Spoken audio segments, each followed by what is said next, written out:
नमस्कार दोस्तों class 12th में पी ब्लॉक एलिमेंट्स में इनऑर्गेनिक केमिस्ट्री के अंदर वैसे ये जो टॉपिक है ब्राउनिंग टेस्ट ऑफ नाइट्रेट्स, ये टॉपिक कई सारे चैप्टर्स में लागू हो जाएगा। मेनली तो आप जानते हैं एनालिटिकल केमिस्ट्री का भी एक पार्ट है ये।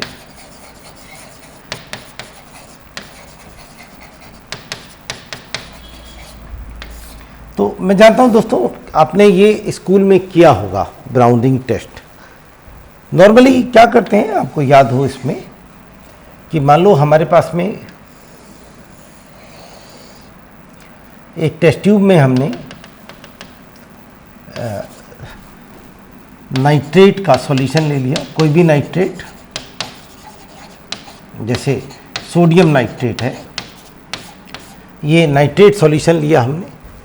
तो उसमें हम क्या करते हैं, डाइल्यूट FeSO4 सॉल्यूशन डालते हैं, फेरस सल्फेट। आपने सुना होगा कि फेरस सल्फेट सॉल्यूशन इसे प्रिपेयर किया जाता है हमेशा तभी फ्रेशली प्रिपेयर्ड। उसका कारण होता है कि फेरस को एयर भी फेरिक में ऑक्सीडाइज कर देती है। तो हमेशा फेरस सल्फेट जब बनाते हैं तो नॉर्मली साथ के साथ बनाते हैं। तो डाइल्यूट फेरस सल्फेट आपने सॉल्यूशन डाला इसके अंदर, जरूरी नहीं है कि दीवारों के सारे डालें।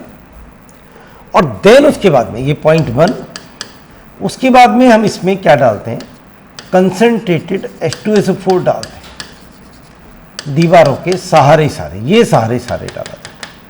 तो जब ये आपस में मिलता है तो एक ब्राउन कलर की एक रिंग बन जाती है, ब्राउन रिंग। यहां पे एक रिंग बन जाएगी ऐसे, थोड़ा सेक नहीं करते उसे, ज़्यादा हिलाते नहीं है, तो एक हमेशा एक ब्राउन रिंग बन के दिखाई देगी आपको, ब्राउन कलर की रिंग। नॉर्मली हमारे पास यहाँ ब्राउन कलर नहीं है, नहीं तो आपको दिखाते कुछ हद तक।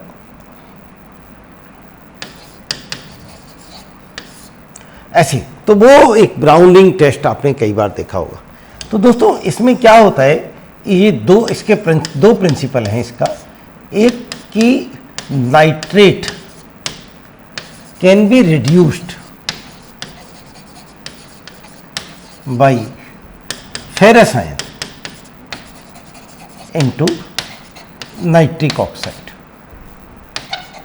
नाइट्रेट फेरस आयन को नाइट्रिक ऑक्साइड में रिड्यूस कर सकता है, ये एक बेसिक प्रिंसिपल। तो NO3 माइनस और फेरस हम लगा दें तो फेरस कन्वर्ट हो जाएगा फेरिक आयन में और नाइट्रेट कन्वर्ट हो जाएगा NO में।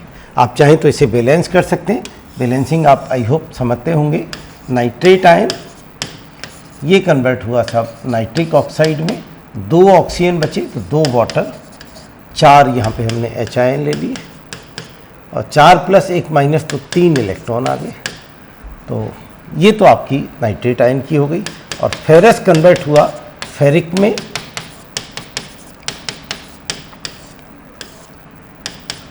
बराबर करने के लिए 3 इलेक्ट्रॉन जोड़ दिए, तो ये this is 4H ion plus 3 ferrous ion plus nitrate ion give 3 ferric ion plus nitric oxide plus 2 water. ये बैलेंस इक्वेशन आपके पास में आ गई यहाँ पे।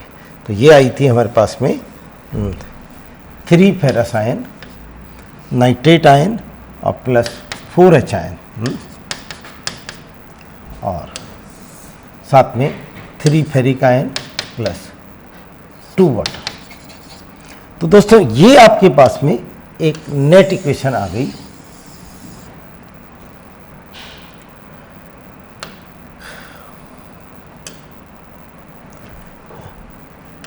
अब हम क्या करें कि पहला प्रिंसिपल तो है कि nitrate ion can be reduce by ferrous ion into nitric oxide.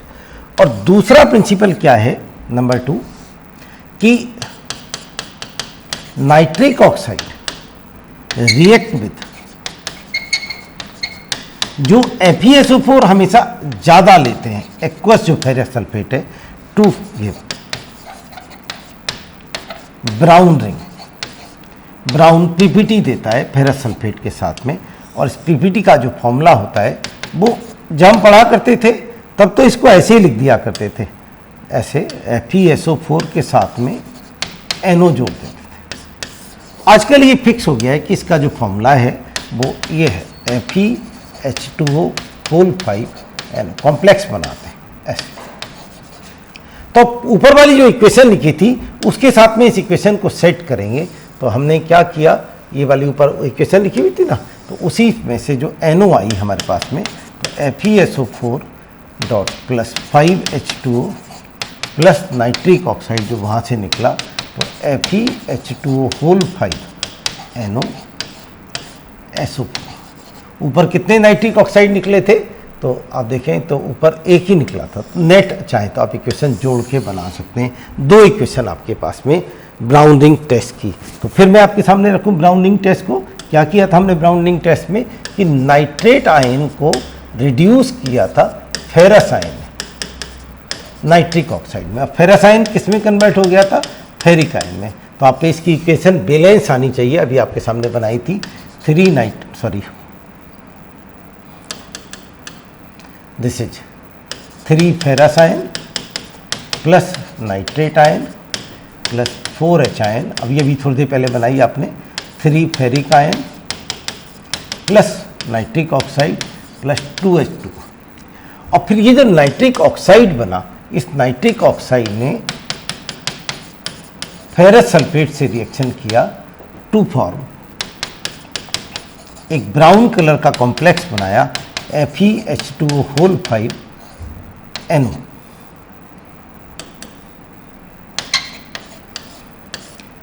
SO4, this is brown ring. आप चाहें तो इसका नाम भी दे सकते हैं, उसमें कोऑर्डिनेशन कंपाउंड जब आप सीख जाएंगे तो उस पर ना। तो ये तो एक कॉमन बात आई ब्राउन रिंग टेस्ट पे, जैसे आपका स्कूल मटेरियल होता है। इसमें कुछ स्पेशल भी होता है।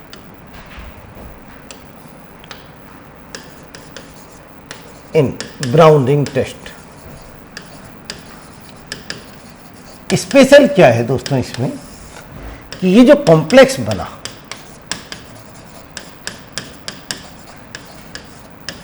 ये जो कॉम्प्लेक्स बना, जितने भी NO के कॉम्प्लेक्स होते हैं, नाइट्रिक ऑक्साइड के कॉम्प्लेक्स, याद रखिए दोस्तों, वो सब NO प्लस बना के कॉम्प्लेक्स बनाते हैं।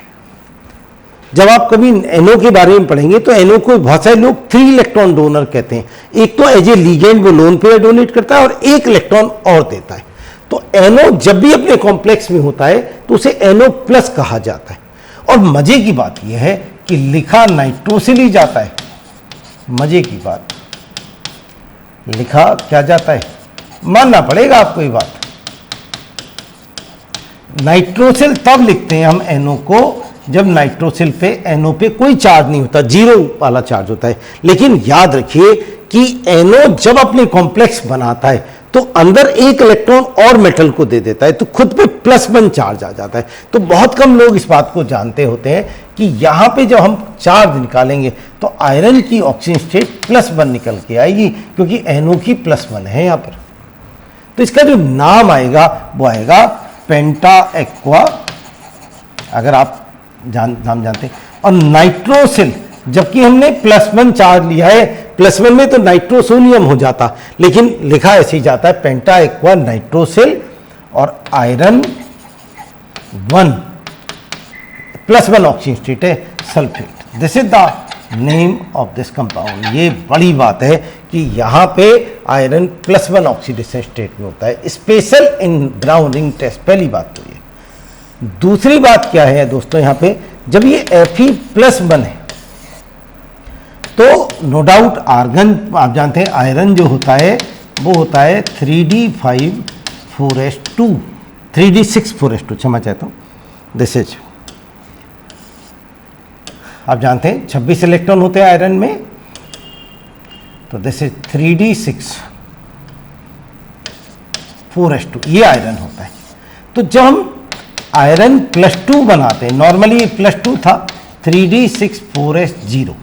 और जब अब इसे एक इलेक्ट्रॉन जब मिला है तो ये इलेक्ट्रॉन हम s में नहीं मानते, Fe+1 जो बना हमारे पास में, जब इसे एक इलेक्ट्रॉन मिल गया, NO ने जो इलेक्ट्रॉन दिया, तो ये Fe+1 जो है इसको 3d7 4s0, बहुत स्पेशल बात है साहब। नॉर्मली तो हम s में इलेक्ट्रॉन बढ़ाएंगे तो 3d7 4s0 है ये, तो 3d7 4s0 आप जब लगाएंगे तो d7 आप लगाइए जरा, कैसे लगाइए, तो 1 2 3 4 5 6 7, तो अनपेयर्ड 3 आते हैं इसके अंदर। तो याद रखिए दूसरी बात, इन ब्राउन रिंग कॉम्प्लेक्स, जो ब्राउन रिंग कॉम्प्लेक्स है हमारे पास में, उसमें ब्राउन रिंग कॉम्प्लेक्स के अंदर क्या बातें खास, दो खास बातें हैं। एक कि FeH2O5 NOSO4, ये जो इसका कॉम्प्लेक्स है इसमें आयरन +1 है, NO भी +1 है, लेकिन नाम इसका पेंटा एक्वा, नाम नाइट्रो से ले दिया जाता है। क्या मजे की बात है, आयरन 1 सल्फेट। और दूसरी बात क्या है इसमें कि यहाँ पे this is argon 3d7 4s0 का कॉम्प्लेक्स बनेगा। और यहाँ पे अगर आप T2G और EG का कॉन्सेप्ट समझते हैं तो आप जानते हैं ये T2G होते हैं, ये EG होते हैं, तो T2G 5 EG2 अनपेयर्ड 3, और जब अनपेयर्ड 3 होते हैं तो मैग्नेटिक मोमेंट जो आएगा वो 3.9 bm के आसपास आएगा। ये इन सारे पॉइंट्स पे ब्राउनिंग तो फेमस होता ही है, लेकिन दो स्पेशल पॉइंट पे इन पे नॉर्मली क्वेश्चन बन जाता है। IIT में, नीट में, सब में पूछा हुआ क्वेश्चन है। मैं उम्मीद करता हूँ ब्राउनिंग टेस्ट आपको पसंद आएगा। नमस्कार दोस्तों।